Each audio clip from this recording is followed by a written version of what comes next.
আজকে একটা পার্সেল দিয়ে গেল একটু আগেই, তো পার্সেলটা নিয়ে আমি এখন আনবক্সিং করছি, তোমরা দেখতে থাকো। মিশো থেকে একটা প্রোডাক্ট অর্ডার করেছিলাম কিছুদিন আগে, সেটা এখন আনবক্সিং করে দেখাচ্ছি জিনিসটা ঠিকঠাক এসেছে কি না। তো আমি এখন প্যাকেটটা আনবক্সিং করছি, তোমরা শেষ অবধি ভিডিওটা দেখতে থাকো।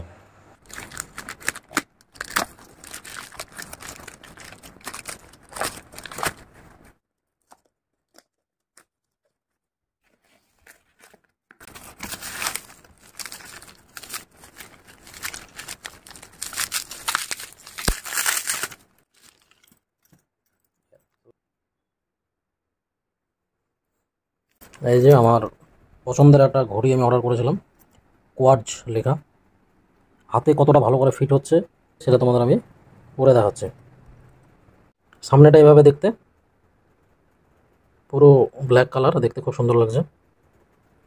আর পিছনটা এই যে stainless steel quartz, water resistant.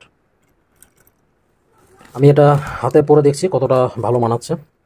তবে একটা জিনিস, কারো যদি হাতটা চওড়া থাকে তাহলে এই ঘড়িটার মাপ অনুযায়ী খুব সুন্দর হাতে ফিট হবে এবং খুব ভালো মানাবে, সেই হিসাবে তোমরা দেখে শুনে নেবে। কালো কালার সেই জন্য অনেকের পছন্দ নাও হতে পারে, তবে দেখতে ভালোই লাগছে। এই যে হাতে ভালোই ফিট হচ্ছে, একটু লুজ হচ্ছে, এটা একটু কাটতে হবে। আর এই ধরনের ঘড়িগুলোই ভালো লাগে আর কি। এখন ব্যাপার হচ্ছে যে এখন যদিও স্মার্ট ওয়াচ চলছে, তো আমার এরকম ধরনের ঘড়ি পছন্দ যেটাতে বেশি তামঝাম নেই। মিশো থেকে এটা অর্ডার করা হয়েছে, 270 টাকা দাম নিয়েছে। তোমাদের কীরকম লাগলো অবশ্যই কমেন্টে জানাবে। আমার হাতটা যদি একটু ফর্সা হতো তাহলে আরও ভালো লাগতো, তো যেহেতু শ্যামবর্ণ সেই জন্য মোটামুটি লাগছে। এত কম দামে মিশোতেই সম্ভব। আর মিশোতে কাপড় যেভাবে দেখা যায় সেভাবে কোয়ালিটি আসে না, কিন্তু ঘড়িটার ব্যাপারে একদম যেভাবে আমি দেখেছি সেভাবেই আসলো। Same colour, same design, same model. তো তোমরাও চাইলে কিনতে পারো। সবটাই তোমাদের পছন্দের উপর। এখানে সম্পূর্ণ আমি আমার চয়েসটা বললাম, তোমাদের কি ধরনের ঘড়ি পছন্দ সেটা কমেন্টে জানাবে।